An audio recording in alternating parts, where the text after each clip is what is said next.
अस्सलाम वालेकुम dear students, welcome to my YouTube channel. आपका भाई आपकी खिदमत में हमेशा हाजिर होता है। तो ये जो है ना गार्जियन जोलॉजिस्ट यूट्यूब चैनल है। इसमें 10th क्लास बायोलॉजी जो न्यू बुक है हमारी फेडरल बोर्ड की, उसके तमाम लेक्चर्स अवेलेबल हैं। आप लोग इस प्लेलिस्ट को ओपन करके वीडियोस वॉच कर सकते हैं। यहाँ पे सारे लेक्चर्स भी बहुत सारे ऑलमोस्ट दिए हुए हैं, और इसी तरीके से जो है ना इसमें एक्सरसाइज भी सॉल्व की है। ठीक है, तो ये सारी चीज़ें इसमें मौजूद हैं। आप लोग जो है ना इसको विजिट कर सकते हैं, प्लेलिस्ट डायरेक्टली ओपन करके वॉच कर सकते हैं। ओके। एक कुछ कुछ बच्चे ये भी कहेंगे कि सर जी ये तो ओल्ड प्लेलिस्ट है समथिंग, तो देखें ऐसा कुछ भी नहीं है। फेडरल बोर्ड ने जो चंद चैप्टर्स चेंज किए हैं या कुछ टॉपिक्स ऐड किए हैं, जो पुराना मटेरियल था वो वैसे ही है। ठीक है, तो इस बारे में घबराने की आपको बिल्कुल ज़रूरत नहीं है। अच्छा जी, आज हम जो चैप्टर डिस्कस करने जा रहे हैं वो यूरिनरी सिस्टम है। ठीक है, तो यूरिनरी सिस्टम की एक्सरसाइज को हम डिस्कस करेंगे, और एक्सरसाइज उसमें मतलब एमसीक्यूज भी होंगे और शॉर्ट क्वेश्चन भी होंगे। और नेक्स्ट चीज़ ये है कि अगर आप लोग जो है ना ऑनलाइन क्लासेस लेना चाहते हैं, ठीक है, तो 1000 रुपये जिसकी फ़ीस होगी, ज़्यादा नहीं है, बहुत कम है पर सब्जेक्ट। तो आप लोग रब्ता कर सकते हैं। और उसके अलावा यहाँ पे ये व्हाट्सएप नंबर दिया हुआ है, व्हाट्सएप नंबर पे रब्ता करके आप जो है ना व्हाट्सएप चैनल को भी ज्वाइन कर सकते हैं। ठीक है, व्हाट्सएप चैनल भी आप लोग ज्वाइन कर सकते हैं, ताकि कोई न्यूज़ या इन्फॉर्मेशन आपको मिलती रहे, या सब्जेक्ट रेलिवेंट मटेरियल भी आपको मिलता रहे, या शेयर होगा जो आप उससे मुस्तफ़ीद होंगे। ओके, तो यहाँ तक बात ठीक है। चलें जी, हम अपने टॉपिक की तरफ चलते हैं जो आज हमने डिस्कस करना है। तो इनिशली फर्स्ट एमसीक्यूज ये है कि nephron the functional and structural unit of kidney composed of all of the following except. देखिए, नेफ्रॉन की बात करें तो ये जो बोमेन कैप्सूल है या फिर लूपा फैनल है या ग्लोमेरुलस है, ये इसकी कंपोनेंट है, बट जो यूरेटर है वो एक अलग चीज़ है। ऑस्मो रेगुलेशन इन्वॉल्व्स, देखिए ऑस्मो रेगुलेशन में बैलेंस होता है वाटर एंड साल्ट का, तो उसमें ऑस्मोसिस इन्वॉल्व होता है। Urine passes from bladder to the urethra. ठीक है, तो वो यूरिनरी ब्लेडर से जो है ना यूरेथ्रा के जरिए बॉडी से बाहर निकल जाता है। वेयर यूरिया इज प्रोड्यूस, तो यूरिया कहाँ प्रोड्यूस होता है? लीवर में प्रोड्यूस होता है। which substance is present at lower concentration in renal artery than renal vein, तो वो कार्बन डाइऑक्साइड है जिसकी क्वांटिटी बहुत कम होती है, क्योंकि सॉरी कि which substance is present at lower concentration in renal artery than renal vein, कि जो रेनल आर्टरी में उसकी क्वांटिटी कम होती है लेकिन रेनल वेन में ज़्यादा होती है। तो यहाँ पे वो कार्बन डाइऑक्साइड है। वजह यह है कि किडनी के सेल्स करते हैं रेस्पिरेशन, रेस्पिरेशन के नतीजे में कार्बन डाइऑक्साइड प्रोड्यूस होता है, वो कार्बन डाइऑक्साइड बढ़ जाता है, बाकी सारी चीज़ें कांस्टेंट रहती हैं। ठीक है, इन kidney machine what must be the same concentration in dialysis fluid, देखें जो ग्लूकोज एंड साल्ट्स हैं ये सेम रहने चाहिए दोनों तरफ। In kidney machine which of the following passes from blood to the dialysis fluid. ठीक है, ये क्या है? यूरिया। ठीक है, वो जो यूरिया है वो किडनी से ब्लड से जो है ना पास होके डायलिसिस फ्लूइड में चला जाता है। Which blood vessel carry the blood with lowest concentration of urea, तो वो क्या है? रेनल वेन है, जिसमें क्योंकि ये किडनी से वापस निकलता है तो इस वजह से इसमें जो यूरिन या यूरिया की कंसंट्रेशन है वो बहुत कम होती है। Lithotripsy is a procedure that breaks the large kidney stone into smaller ones, तो वो साउंड वेव्स है। ठीक है, साउंड ये कुछ लोग देखें इसमें कैटेगरी है। लिथोट्रिप्सी ट्रिप्सी एक्सरेज भी इसमें होता है और साउंड वेव्स भी होता है, बट जब बात हो रही होगी उनको ब्रेक करने की, किडनी स्टोन को ब्रेक करने की, तब साउंड वेव्स होगा। अगर लोकेट करने की बात होगी ना, मैं यहाँ पे लिख भी लेता हूँ, कुछ लोग जो ना सुन नहीं रहे होते, अल्लाह के हाफिज होते हैं, तो वो ऊपर ऊपर से वीडियो देख के जो ना चले ऑप्शन मिल गया लगा दो। ठीक है, तो अब यहाँ पे क्या सीन है कि अगर लोकेट करना हो तो एक्सरेज, लेथोट्रिप्सी, लिथोट्रिप्सी की भी मतलब कैटेगरीज है। एक्सरेज वो यूज करेंगे उसको लोकेट करने के लिए, अगर ब्रेक करने की बात हो रही होती वो हो रही होगी तो वो साउंड वेव्स का इस्तेमाल करेंगे। Which four structures are the part from the human excretory system, तो पहले नंबर पे आपको पता है किडनी आता है। ठीक है, दूसरे नंबर पे क्या आता है? यूरेटर आता है। तीसरे नंबर पे क्या आता है? Urinary bladder. और चौथे पे क्या आता है? यूरेथ्रा। तो ऑप्शन इसमें डी ठीक था। The filtration of waste takes place inside the kidney, तो वो किडनी में किस जगह, नेफ्रॉन में क्या होता है कि वो जो फिल्ट्रेशन है वो हो रही होती है। The functional unit of glomerulus and Bowman capsule is the nephron. तो टू, एक तो फिल्टर करता है ब्लड को और कैप्चर करता है फिल्ट्रेट वगैरह को। अच्छा, अब evidences for the glomerulus filtration in the kidney could be obtained by comparing the size of molecules present in the Bowman capsule with those। अच्छा, अब इसमें ये है कि वो ये कहा जा रहा है कि भाई हमें कैसे पता चलेगा कि ग्लोमेरुलस फिल्ट्रेशन हुई है, सब्सटेंसेस सेपरेट हुई हैं। तो हम मॉलिक्यूल के साइज को कंपेयर करेंगे कि आने वाले मॉलिक्यूल की साइज कितनी थी और यहाँ से निकलने वाले मॉलिक्यूल की साइज कितनी है। तो वो एक्चुअली एफरेंट ब्लड वेसल्स के जो आने वाले वहाँ से जो सेल्स हैं, मतलब ब्लड आने वाले ब्लड में मत कितनी क्या साइज है, और ग्लोमेरुलस में जो फिल्ट्रेट से फिल्टर हुए हैं उनकी क्या साइज है, इस चीज़ का कंपैरिजन किया जाता है। ठीक है।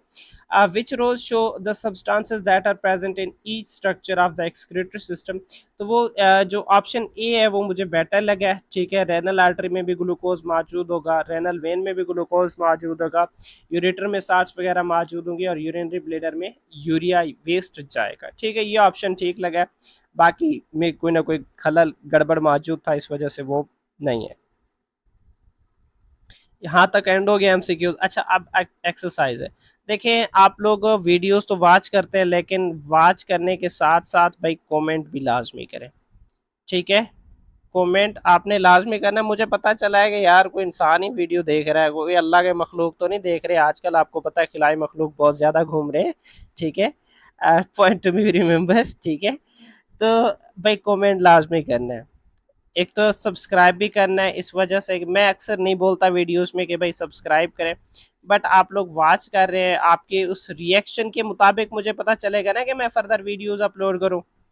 मैं वीडियो अपलोड कर रहा हूँ, आपका कोई रिएक्शन आ ही नहीं रहा। तो आप लोगों ने मुझे कमेंट सेक्शन में मतलब कमेंट करना है इस वीडियो के बारे में। ठीक है, और फर्दर ये भी आप लोगों ने कहना है कि मैं फर्दर वीडियोस बनाऊं ना बनाऊं, लेक्चर जो ना डिटेल से जो है ना, कुछ जो चैप्टर या कुछ टॉपिक्स जो मिसिंग है उन पे वीडियोस बनाऊं या ना बनाऊं। ये अगर आप लोगों ने कमेंट सेक्शन नहीं किया ना, मैंने पक्का नाराज़ हो जाना है आप लोगों से, मैं पहले कह रहा हूँ। अच्छा, what is the role of urinary system in the body.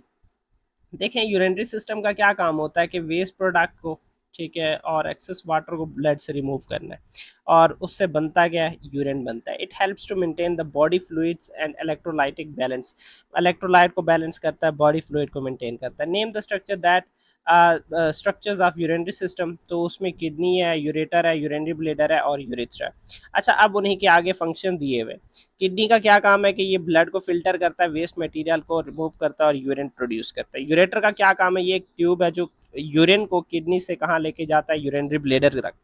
Urinary bladder का क्या काम है कि ये यूरिन को स्टोर करके रखता है। ठीक है, यूरेथ्रा का क्या काम है, ये एक ट्यूब है जो यूरिनरी ब्लेडर से यूरिन को बॉडी से बाहर रिमूव करता है। Pelvis of kidney, pelvis of kidney actually ये जो यूरिन है उसको कलेक्ट करता है, कलेक्ट करके उसे यूरेटर में ऐड कर देता है, यूरेटर वाली साइड पे फेंक देता है।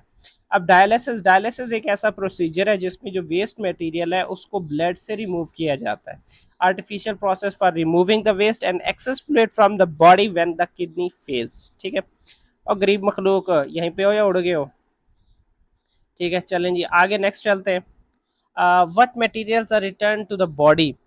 यूज़फुल मटेरियल्स, देखें अब जो जो चीज़ें यूज़फुल नहीं है वो बॉडी से रिमूव हो जाएंगी, जो यूज़फुल है वो वहाँ पे रह जाएंगी। तो जैसे कि अब वाटर है, ग्लूकोज है, अमीनो एसिड्स है, ये साल्ट्स जो ज़रूरी हैं उनको रीअब्जॉर्ब कर लिया जाता है, बाकी सारा फिल्ट्रेट में चला जाता है जो कि यूरिन बनता है। What materials leave the body in urine. तो कौन कौन से उसमें, यूरिया होता है, साल्ट्स होता है, अदर मेटाबॉलिक वेस्ट प्रोडक्ट्स होती हैं जैसे क्रिएटिनिन हो गया एटसेट्रा। वो आपकी शायद बुक में टेबल भी एक बना हुआ है, उसमें सारी चीज़ें दी हुई हैं। Name the disorders of kidney. देखें, एक तो किडनी स्टोन है, kidney failure and infections like UTI, urinary track infections, ये चीज़ें हो सकती हैं। ठीक है, अच्छा, अब नेक्स्ट है right the causes of formation of kidney stone. तो किडनी स्टोन की फॉर्मेशन क्या के काजेज क्या है। एक तो ये है कि higher concentration of mineral salts वगैरह ये चीज़ें ले लेते हैं, जैसे कैल्शियम है, ऑक्सलेट है, यूरिक एसिड है। ठीक है, इन सारी चीज़ों का ज़्यादा क्वांटिटी में मौजूद होना, यही एक्यूमुलेट हो जाते हैं, एक्यूमुलेट होके किडनी स्टोन बना देते हैं। ठीक है, और यही चीज़ वजह ये भी है कि भाई आपको पानी की कमी हो जाती है, पानी की कमी होने की वजह से जो यूरिन है वो थिक हो जाता है, तो एटसेट्रा ये सारे बहुत सारे रीजंस हैं। ठीक है, तो नेक्स्ट क्या है, name the structure in the urinary system of man that is associated with each of this. अच्छा, यूरिन फार्मेशन में हम पहले भी पढ़ चुके हैं कि इसमें यूरिया फार्मेशन, इसमें लीवर इन्वॉल्व होगा, कि जो अमोनियम आयंस को या अमोनिया को कन्वर्ट करता है less toxic chemical that is urea. इसमें होता क्या है लीवर में, कि आप लोगों ने शायद पढ़ा हो पहले भी, कि अमोनिया को किस में कन्वर्ट कर, हाँ नाइन्थ में पढ़ा था, याद आ गया मुझे। ठीक है, अमोनिया को यूरिया में कन्वर्ट किया जाता है, ये लीवर के अंदर हो रहा होता है। नेक्स्ट यूरिन फार्मेशन है, ये किडनी में होता है। फिल्ट्रेशन की बात हो रही हो तो glomerulus and Bowman capsule involve होते हैं। रीएब्जॉर्प्शन की बात हो रही है तो रेनल टिब्यूल्स जो कि इन्वॉल्व होते हैं। टिब्यूलर सेक्रीशन की बात हो रही हो तो उसमें रेनल टिब्यूल इन्वॉल्व होता है। ठीक है, इसी तरीके से टेम्परेरी स्टोरेज ऑफ यूरिन की बात हो रही हो तो उसमें यूरिनरी ब्लेडर होता है। और कंडक्शन ऑफ यूरिन की बात हो रही हो तो मतलब body out of the body, तो उसमें यूरिथ्रा इन्वॉल्व होगा। Describe the kidney transplant. Kidney transplant एक सर्जिकल प्रोसीजर होता है जिसमें क्या होता है कि जो किडनी डिजीज्ड किडनी है उसको रिप्लेस किया जाता है विद हेल्दी वन। ठीक है, फ्रॉम अ डोनर। अब जो डोनर है वो जिंदा भी हो सकता है या वो मुर्दा भी हो सकता है। ठीक है, उस जिससे लिया जाता है कि बंदा मर गया, चले उसकी किडनी निकाल ले। ठीक है, अच्छा, what is the kidney failure and dialysis. Kidney failure क्या चीज़ है, कि एक ऐसा कंडीशन जिसमें जो किडनी है वो उसकी एबिलिटी ख़त्म हो जाती है कि वो वेस्ट मटेरियल को ब्लड से फिल्टर करे। अब डायलिसिस क्या चीज़ है, डायलिसिस एक ऐसा मेडिकल प्रोसीजर है जिसमें ये एक आर्टिफिशियल किडनी के तौर पर काम करता है, और आर्टिफिशियली जो वेस्ट प्रोडक्ट होती हैं या एक्सेस फ्लूइड मौजूद होता है ब्लड में, उसको क्या करता है, रिमूव करता है। और ये उस वक्त होता है when kidney are no longer able to do so, मतलब जब किडनी अपना काम ना कर रहा हो तब ये पॉसिबल होता है, ऐसा तब करते हैं। अच्छा, इस क्वेश्चन में ये कहा जा रहा है, वैसे आपकी बुक में कोई और डायग्राम था, यहाँ पे मैंने एक और डायग्राम दे दी है, बट मैं इस चीज को समझा रहा हूँ, थोड़ा सा आप लोग समझिएगा। वो ये कह रहा है कि भाई ब्लड है, ठीक है, उसकी पाथ को आपने फॉलो करना है, कि उसकी पाथ क्या होगी, उसकी मूवमेंट क्या होगी, इस चीज को जरा समझे। अच्छा, सबसे पहले तो आपको पता है ब्लड किसके जरिए, एक आर्टरी के जरिए। ठीक है, मैं यहाँ पे 1 लिख रहा हूँ। इस आर्टरी के जरिए जाता है किसमें, इस आर्ट्रियोल में। ठीक है, ये 2 हो गया, और वहां से जाता है ये किसमें, आप अल्टीमेटली किसमें चला जाएगा, इस यहाँ पे ग्लोमेरुलस में। वहां से ग्लोमेरुलस से होने के बाद ये इफरेंट आर्ट्रियोल में जाता है। इफरेंट आर्ट्रियोल में जाने के बाद ये एक्चुअली बनाती है कैपिलरीज। ठीक है, अब यही ये जो ये नेटवर्क ऑफ पेरिटिब्यूलर कैपिलरीज, ये ठीक है, ये कैपिलरीज बनाती हैं, ये 4 हो गया। अब ये फिर आपस में ज्वाइन होके क्या बना रही हैं, ये वेन्यूल बना रही हैं, ये 5 हो गया। वेन्यूल के बाद ये फिर इंट्रालेब्यूलर वेन। तो सिंपल अगर मैं आप लोगों को कहना चाहूँ, आर्टरीज है, ब्लड रेनल आर्टरी के जरिए आर्टरी में आता है, सॉरी रेनल आर्टरी के जरिए रेनल यानी किडनी में आता है, फिर वही रेनल आर्टरीज आर्ट्रियोल्स बनाती हैं, आर्ट्रियोल से फिर ब्लड किस में चला जाता है, कैपिलरीज में, कैपिलरीज से फिर वो ब्लड किस में चला जाता है, वेन्यूल में, वेन्यूल से ब्लड किस में चला जाता है, वेन में चला जाता है। अगर बल्कि एक दफ़ा मैं यहाँ पे लिख भी लूँ ताकि आप लोगों को समझ आ जाए। ठीक है, पहले क्या होगा, आर्टरी होगा, यहाँ पे रेनल आर्टरी की बात हो रही होगी। ठीक है, रेनल आर्टरी, फिर किस में जाएगा, आर्ट्रियोल्स में जाएगा, फिर किस में जाएगा, आर्ट्रियोल्स में जाएगा, आर्ट्रियोल से वो जाएगा किस में, कैपिलरीज में जाएगा। ठीक है, कैपिलरीज में जाएगा। अब कैपिलरीज से वो किस में जाएगा, वेन्यूल्स में जाएगा, और वेन्यूल से वो किस में जाएगा, वेन्स में जाएगा। ठीक है, तो वो यहाँ पे फिर जो वेन होगा वो कौन सा होगा, रेनल वेन होगा। तो ये एक सर्किट है ब्लड फ्लो का। अच्छा जी, उम्मीद करता हूँ कि आप लोगों को ये लेक्चर मतलब समझ आ गया होगा। और उसके अलावा जो है ना, नेक्स्ट क्या चीज़ है, ये चैप्टर भी हमारा ख़त्म हो गया, चैप्टर 4। और मैं ये भी कहता हूँ कि आप लोगों ने चैनल सब्सक्राइब भी कर लिया होगा, और उम्मीद है, सबस्ट्रेट लिख रहा हूँ, सॉरी, सब्सक्राइब। ठीक है, और उसके बाद आप लोगों ने उम्मीद है कि नंबर भी सेव कर लिया होगा, और आप उम्मीद ये भी करता हूँ कि इस वीडियो के बाद आप लोग मुझे व्हाट्सएप पे रब्ता करेंगे और मैं आपको 10th क्लास की ग्रुप में ऐड कर दूँगा, ठीक है? और उम्मीद करता हूँ कि जो है ना, अगर आपका दिल बना तो आप लोग जो है ना ऑनलाइन क्लासेस के लिए भी रब्ता करेंगे, ठीक है? चलें जी, इंशाल्लाह मिलते हैं नेक्स्ट वीडियो में, तब तक इजाज़त चाहता हूँ। ओके, अल्लाह हाफ़िज़, ठीक है? हाफ़िज़। इंशाल्लाह मिलते हैं नेक्स्ट वीडियो में।